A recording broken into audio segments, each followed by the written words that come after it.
Jorge Amado imaginou um bar em seu romance Jubiabá. Não só um bar, mas um lugar mítico nas docas de Salvador dos anos 1930, onde entre marinheiros, prostitutas, criminosos, homens traídos e desavisados figurantes que só estavam lá para compor o cenário, aconteciam os dramas epopeicos do grande teatro chamado Brasil, em sua brasilidade mais pura, que o escritor baiano imaginou em sua mente prodigiosa. A Lanterna dos Afogados, nome do local, foi a grande inspiração de outro grande autor, Herbert Viana, para compor a música homônima em 1989, que hoje é tema deste 12º episódio do podcast O Estilo da Letra. São poucas as vezes que podemos presenciar uma obra artística tão carregada de polissomia dialógica, ou seja, de sentidos múltiplos que dialogam entre si infinitamente, dentro de um labirinto dialético. Nós vamos mergulhar nessa obra e compartilhar nossas perspectivas com vocês.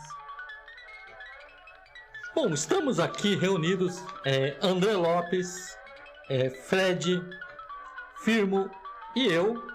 E no final do nosso podcast vocês vão ouvir a nossa versão da banda Trovadores da Madrugada da música Lanterna dos Afogados.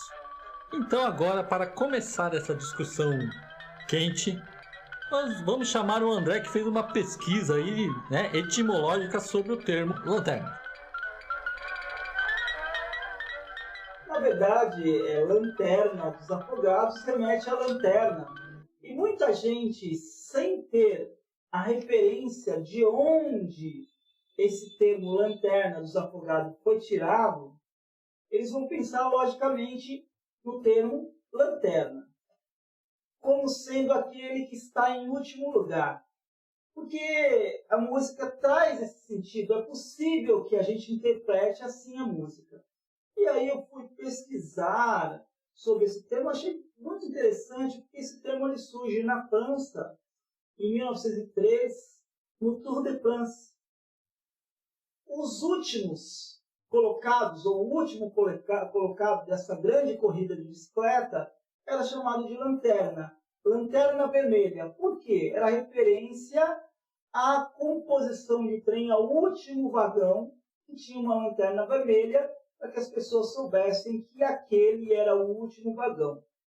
Esse termo foi usado em vários países, e no Brasil a gente tirou vermelha, tirou lanterna, e colocou ali um diminutivo, coisa de brasileiro, lanterninha.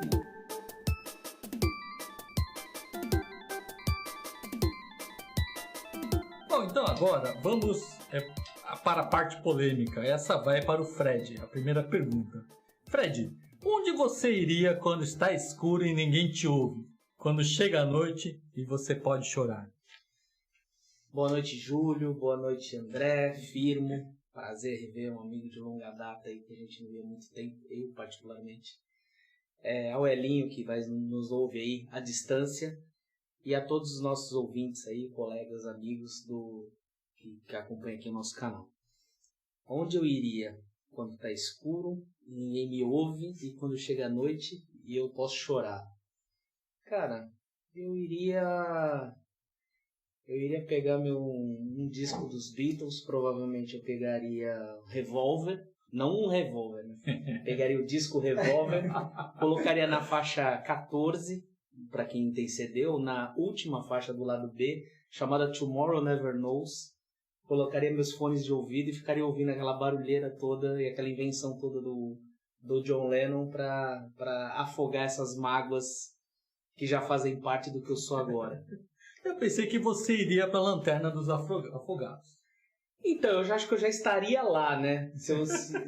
Porque quando tá escuro e ninguém te ouve, você tá esperando essa luz vir, né? Ou você tá com essa lanterna na mão ali, se afogando e aguardando essa salvação, essa resolução, e espera que não vá demorar, inclusive.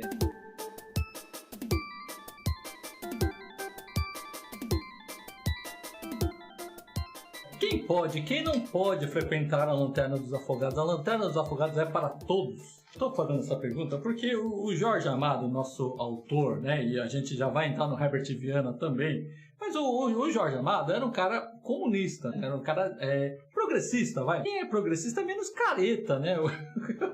A gente pode frequentar a Lanterna dos Afogados. Agora, talvez um cara conservador, um cara que é contra certos maus hábitos, na visão deles, não possa frequentar um lugar desses, não sei.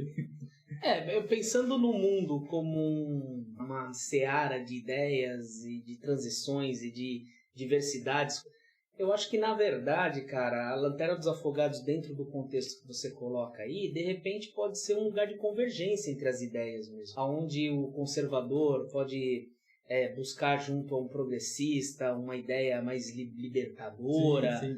E também se desviar dessa visão distorcida que a gente tem visto atualmente sobre a questão da liberdade, inclusive.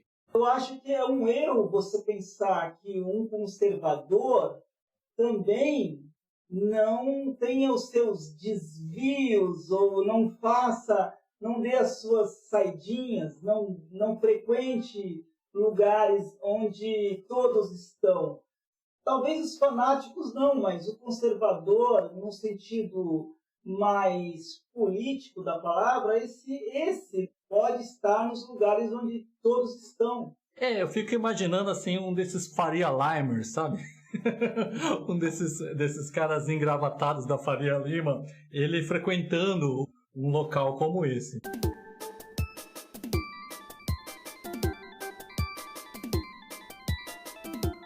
O Jorge Amado, ele é um autor que captou esse Brasil dos marginalizados. Ele não retratou com muita ênfase uma elite. Ele retratou os marginalizados, aqueles que estavam à margem da sociedade. Então, esse é um aspecto muitíssimo interessante, né, da obra dele, assim.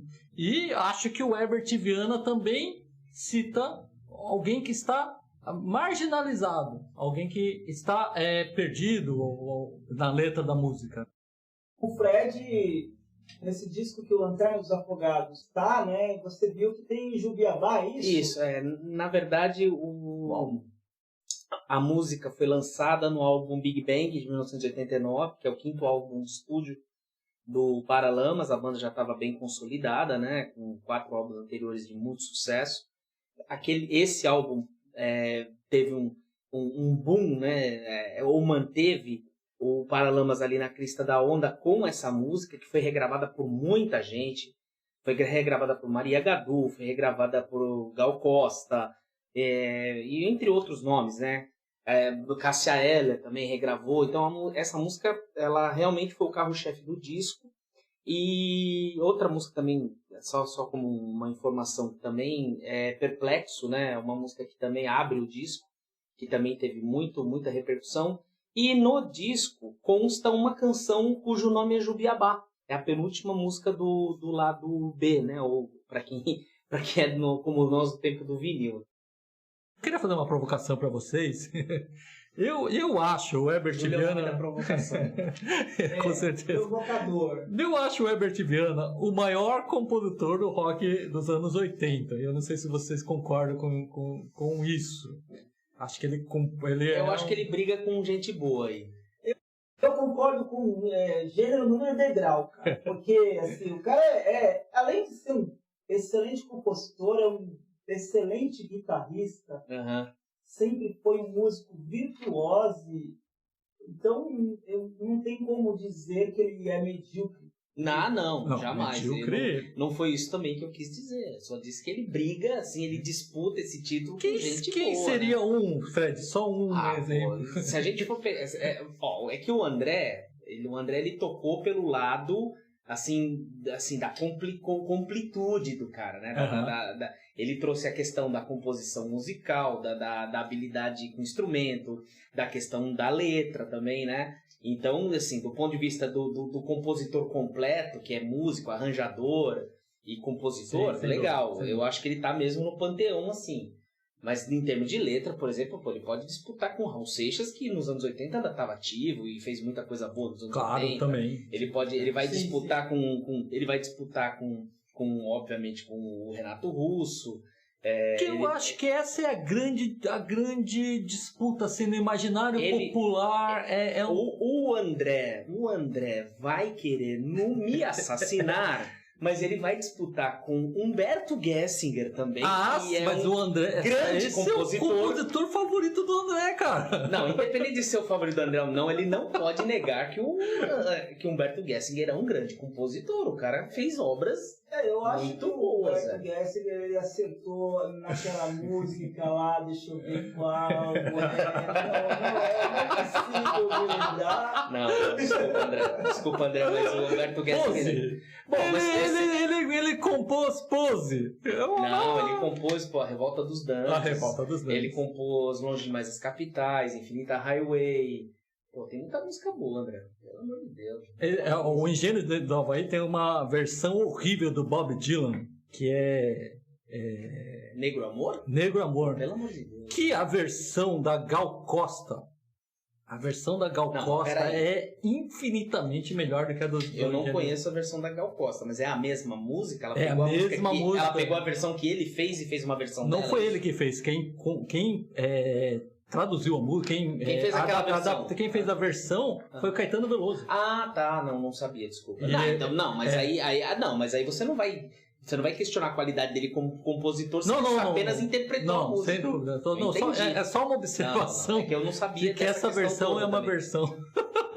Mas enfim, é uma disputa difícil, né? Agora, eu acho que o Herbert Viana tem uma coisa de perceber o Brasil.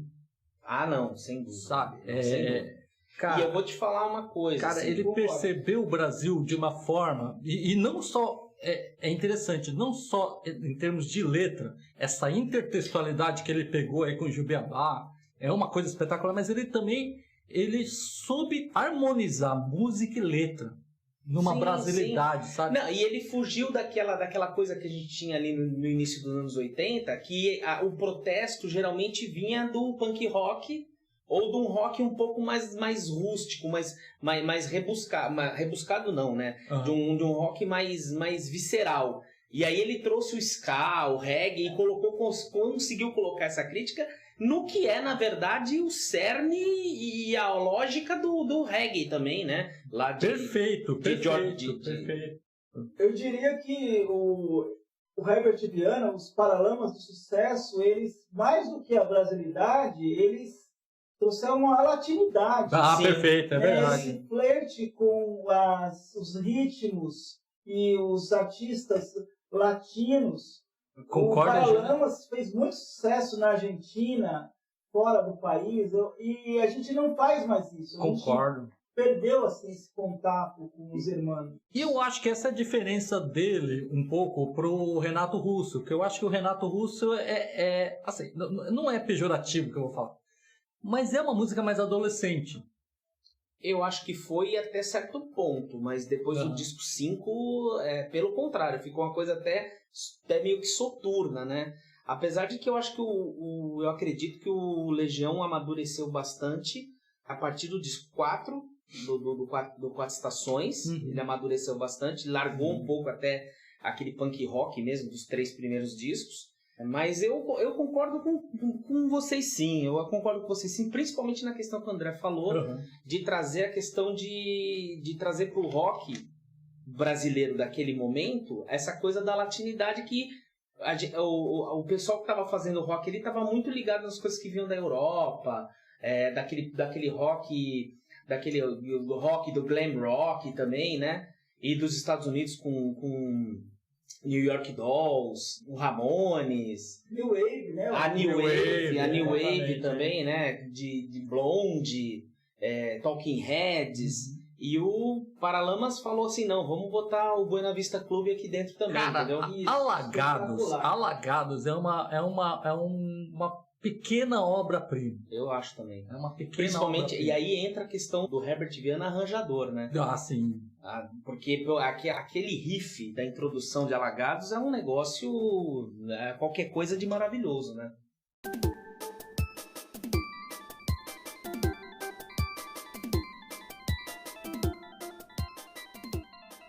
Agora, voltando à Lanterna dos Afogados, eu sempre fiquei imaginando Quando você lê uma letra,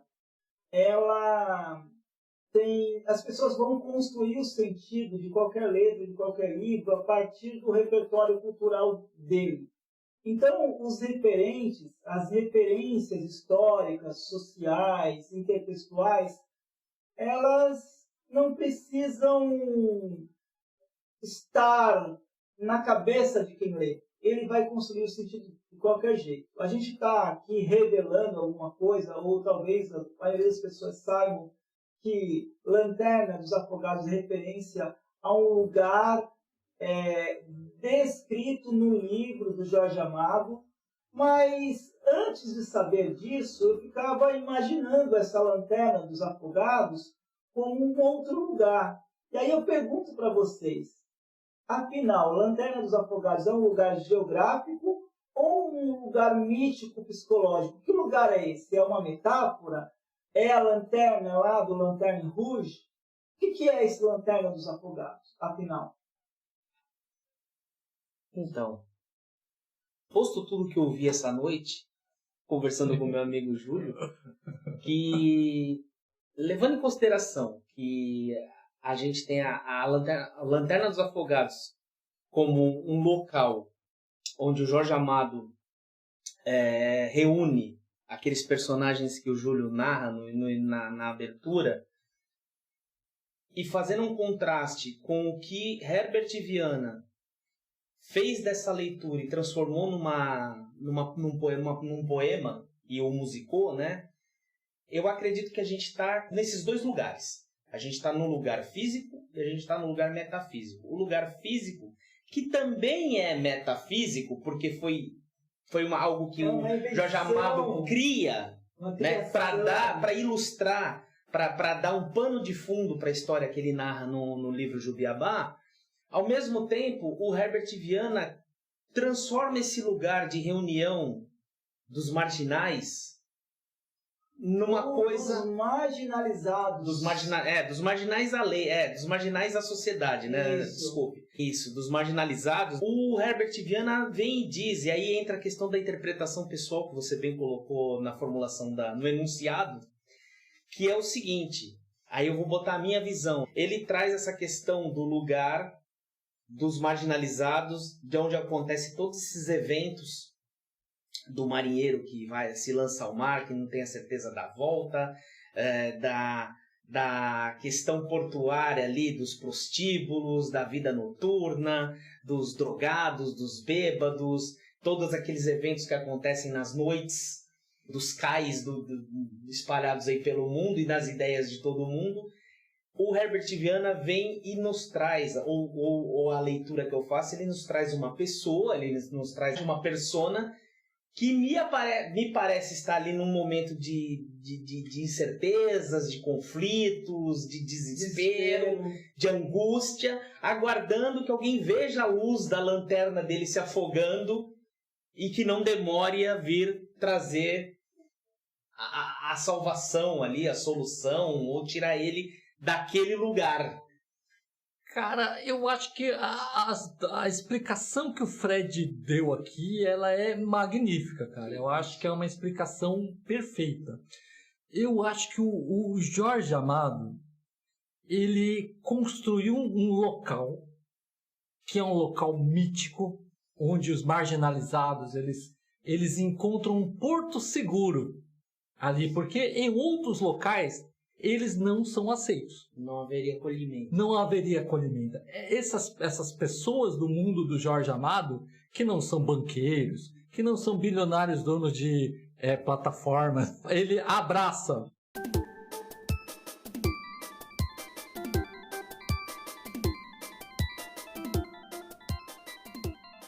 Só que eu fico pensando, quem que ele está esperando?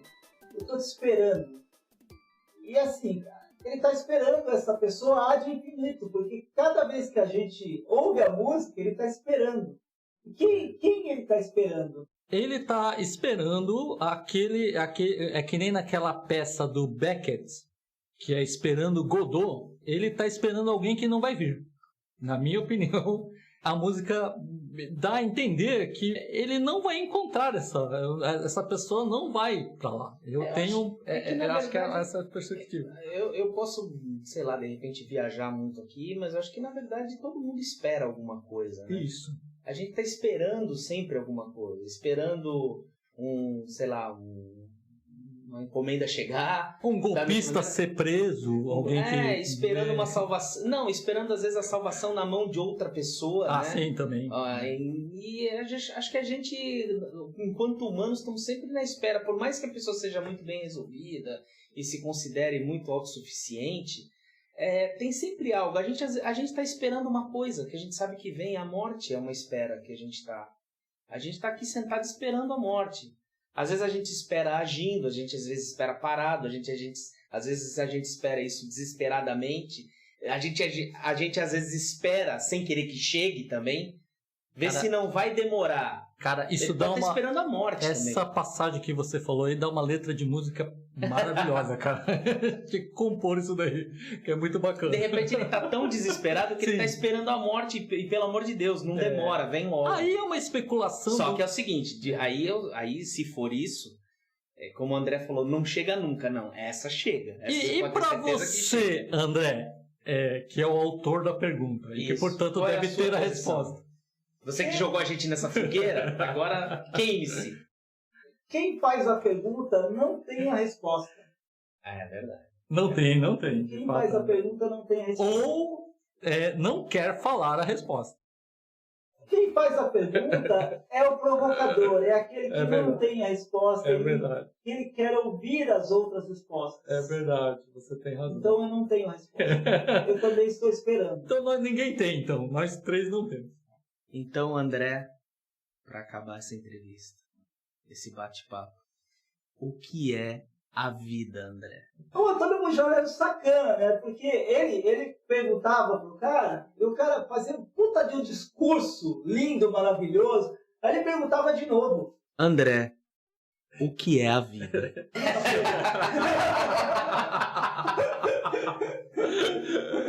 Meus amigos, para fechar esse maravilhoso papo sobre Lanterna dos Afogados, Jorge Amado, Herbert Viana, com vocês a banda Os Trovadores da Madrugada com Lanterna dos Afogados. Curta a nossa página, siga a gente aqui no canal no YouTube, no Spotify e agora também no nosso Instagram, @hostilDaLetra. Valeu!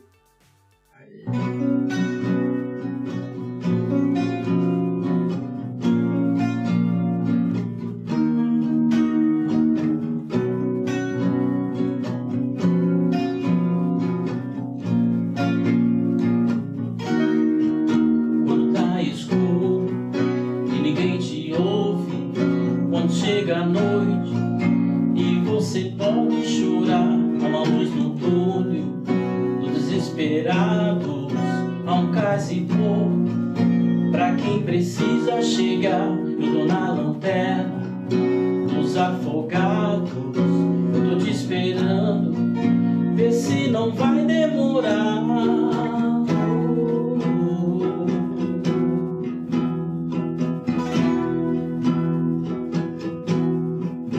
Uma noite longa, uma vida curta, mas já não me importa, basta poder te ajudar. São tantas marcas que já fazem parte do que eu sou agora, mas ainda sem me virar.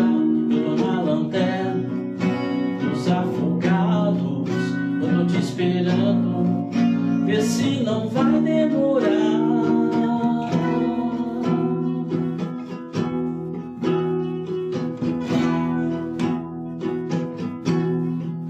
Uma noite longa, uma vida curta, mas já não me importa, basta poder te ajudar.